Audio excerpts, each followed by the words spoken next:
अस्सलाम वालेकुम। उम्मीद करती हूँ आप सब लोग बिल्कुल खैरियत से होंगे और ठीक ठाक होंगे। तो आज का व्लॉग स्टार्ट होता है बिल्कुल डिफरेंट तरीके से। आज जो है सुबह सुबह राइडर की कॉल आ गई थी कि मैं आपका पार्सल लेके आ रहा हूँ। तो उसने मुझे कहा था कि मैं 10 मिनट के अंदर अंदर ना पहुँच जाऊँगा। तो मैं पैसे लेके ना नीचे आ गई थी ताकि उसे वेट ज़्यादा ना करना पड़े, लेकिन उसने काफ़ी टाइम लगा दिया था, वो आया ही नहीं। और उसके बाद जो है मुझे फूफा वगैरह के घर जाना था। फूफा वगैरह के घर जाने का हमारा प्लान ना काफ़ी दिनों से बना हुआ था, लेकिन कुछ ऐसी चीज़ें हो जाती थी कि हमारा प्लान ना पोस्टपोन हो जाता था। तो दिन में भी हमने सोचा कि चले जाएंगे, सुबह भी सोचा, लेकिन सुबह भी जा नहीं सके, तो बस हम शाम में चले गए थे। और राइडर का ये सीन हुआ कि राइडर ना आया ही नहीं, और राइडर जो है वो नेक्स्ट डे आया था।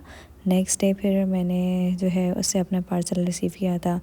और नेक्स्ट डे की बात है कि मैं मैकरोनी बना रही थी और उसकी थोड़ी सी रेसिपी मैंने आपके साथ शेयर की है। मैं बनाने लगी हूँ इसकी सॉस, और सॉस में मैंने थोड़े से जो है वो चिली फ्लेक्स डाले हैं, और बिल्कुल ज़रा सा मैं सोया सॉस डालूँगी क्योंकि इट इज़ वेरी खट्टा। और साथ में मैं डालूँगी डिपिट की पिज़्ज़ा सॉस। ठीक है, तो ये चीज़ें बस डालनी है। और इसके साथ अगर आपके पास कोई सीड्स हैं, जैसे में सीड्स जो होते हैं और बेसिकली उन्हें उर्दू में कहते हैं तिल, तो वो आप डाल सकते हैं। मेरे पास मौजूद है तो वो मैं डालूँगी। अभी ये मुझे खोल नहीं रही, तो मैं खोलती हूँ फिर मैं डालती हूँ। नूडल्स मेरे पास ना काफ़ी अरसे से पड़े हुए थे, और बस मेरा दिल चाह रहा था कि मैं इनको बना के ना खा लूँ, क्योंकि रमज़ान में तो बिल्कुल भी टाइम नहीं मिलेगा। एक चीज़ बताना भूल गई थी कि आपने इसमें थोड़ा सा जो है वो लहसुन डालना है। और लाइट बिल्कुल चली गई है क्योंकि मौसम बहुत ख़राब हो रहा है, साथ साथ लाइट भी जाती जा रही है। बस अब मैं जो है वो नूडल्स का इंतज़ार कर रही हूँ कि ये बॉयल हो जाएँ, अच्छे तरीके से बॉयल हो जाएँ। फिर मैं ऑयल को गर्म करूँगी और फिर जो है वो नूडल्स में डालूँगी। ऑयल गर्म करके ना आपने इस मसाले में डालना है, और फिर आपने नूडल्स डालनी है, नूडल्स का फिर मसाला डालना है, तो बहुत अच्छा टेस्ट आता है। मैंने कई बार इस तरह बनाया है, जब बहुत ज़्यादा भूख लगी होती है तब मैं नॉर्मल बना लेती हूँ, लेकिन जब दिल चाहता है अच्छे नूडल्स खाने का तो मैं इस तरह कोरियन का मसाला बना के ना फिर खाती हूँ। बहुत टेस्टी बनते हैं, आप लोग भी ज़रूर ट्राई करिएगा। अच्छा, ये वाले नूडल्स है ना, ये 10 मिनट के अंदर अंदर बन जाते हैं, तो आपको कोई ज़्यादा टाइम भी नहीं लगाना पड़ता, और फटाफट ना आपकी एक मज़ेदार सी मील तैयार हो जाती है। और मैं जब मसाला हूँ ना, मसाला मैं हमेशा बाद में ही मिक्स करती हूँ। जब आँच चल रही होती है तब मिक्स नहीं करती, क्योंकि मुझे ऐसा लगता है कि ये मसाला अपना जो उसका टेस्ट होता है ना वो सारा ख़त्म हो जाता है मसाले का। तो इस वजह से मैं हमेशा ही ना बाद में इसको ना अच्छे तरीके से मिक्स करती हूँ। और इसके ऊपर मैंने थोड़े से जो है वो सेसमे सीड्स डाल दिए हैं। सेसमे सीड्स अगर आपके पास हो तो डाल दें, अदरवाइज़ नहीं हो तो कोई बात नहीं।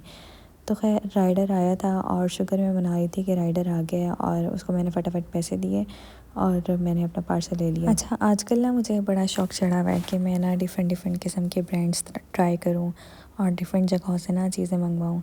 तो आजकल मैं वही ट्राई कर रही हूँ। मैंने दराज से भी पहले चीज़ें मंगवाई हैं, लेकिन मैंने इस दफ़ा तो बिल्कुल ही डिफ़रेंट किस्म की चीज़ें मंगवाई थी। तो खैर इस दफ़ा मेरा दिल चाह रहा था कि मैं आसिम जोफ़ा से ना ट्राई करूँ। तो आसिम जोफ़ा से मैंने ये सूट मंगवाया, और मैं कहती हूँ इतना प्यारा सूट आया है, और पैसे भी बड़े रीज़नेबल से थे। लाइक मुझे ना ये 3000 के अंदर अंदर ना ये सूट मिल गया है। वैसे तो मैंने ये सिर्फ चेक करने के लिए मंगवाया था कि इसकी क्वालिटी कैसी है और ये कैसा निकलता है, लेकिन ऑनेस्टली इसे देख के बहुत ज़्यादा दिल खुश हुआ है। और फिर मेरा ना माइंड बिल्कुल चेंज हो गया था कि मैं ना ये एज़ आ ईद सूट भी बना सकती हूँ। तो पर्पल कलर का ये सूट है, और पर्पल कलर में से भी बड़ा इन है। वैसे हम लोग को इतने ज़्यादा ब्रांड कॉन्शियस नहीं है, लेकिन अगर आपको इतने सस्ते पैसों में ब्रांड की चीज़ मिल रही हो और अच्छी चीज़ मिल रही हो तो आपको ज़रूर अवेल कर लेनी चाहिए।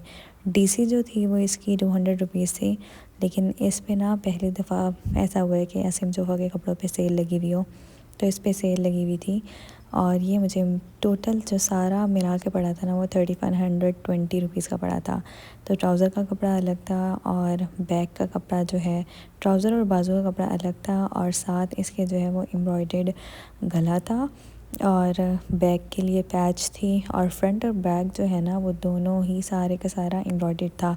फ्रंट पे जो है वो बड़ी बूटी थी, और बैक पे जो है वो छोटी सी बूटी थी। तो अच्छा तो मुझे काफ़ी लगा है, और अब मैं उम्मीद कर रही हूँ कि मैं इसे सिलवाऊँगी भी अच्छा। तो कपड़ों की शान हमेशा हमेशा ना दर्जन से आती है, कि अगर आपके पास अच्छी दर्जन हो और वह कपड़े अच्छे सी दे तो कपड़ों में बहुत जान आ जाती है। और अगर आपके पास टेलर अच्छा ना हो और टेलर ही आपका सूट बर्बाद कर दे तो कपड़ा चाहे आपने जितने महंगे से महंगा भी पहना हुआ हो ना, तो वो अच्छा नहीं लगता।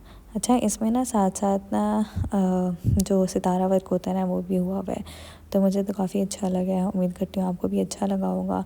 लेकिन मसला ये होता है कि आसिम जोफ़ा के कपड़े ना 10 मिनट के अंदर अंदर ना सारे के सारे सोल्ड आउट हो जाते हैं। ये भी मेरी किस्मत ही थी कि ये ना मुझे मिल गया। अच्छा, आजकल ना मेरा बड़ा दिल चाहता है कि शाम में ना कोई ठंडी ठंडी चीज़ हो, तो मैंने ना जूस मंगवा लिया था। और यहाँ पे ना मैंने एक नया कप निकाला है। आजकल बड़ा इन हुआ हुआ है दराज पे भी, और हर जगह ये इन हुआ हुआ है। इंस्टाग्राम पे जब भी जाके देखो ना, तो अगर कोई ब्लॉगर है और उसके पास एक कप नहीं है, मुझे लगता है वो ब्लॉगर ही नहीं है ना। तो लेकिन अच्छा, वैसे लगता भी बहुत प्यारा है, देखने में बहुत प्यारा लगता है। तो मेरा दिल चाह रहा था कि आज ना किसी नए मग में ना डाल के ना मैं आज जूस पीऊँ, तो लगता तो बहुत प्यारा है। वैसे भी मुझे ना थोड़ी नाजुक नाजुक चीज़ें ना पसंद हैं। और उसके बाद फिर मैंने अपनी कल मार्केट जाने की लिस्ट तैयार की, क्योंकि मुझे कल मार्केट जाना था।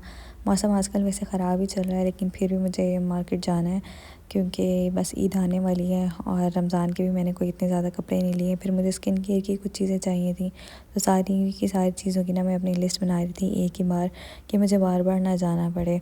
और फिर ये होता है कि रमज़ान के आखिरी हिस्से में एक तो टाइम भी नहीं होता, और फिर ये होता है कि गर्मी भी बहुत ये हो जाती है ना, तो मैंने सारी चीज़ें एक ही बार में ना लिख ली थी। तो ये मेरा छोटा सा व्लॉग था। उम्मीद करती हूँ आपको ये व्लॉग पसंद आया होगा। And if you like this video, give me a big thumbs up. अपना बहुत ज़्यादा ख्याल रखिएगा, मुझे ज़रूर दुआ में याद रखिएगा। अल्लाह हाफ़िज़, फ़ी अमान अल्लाह।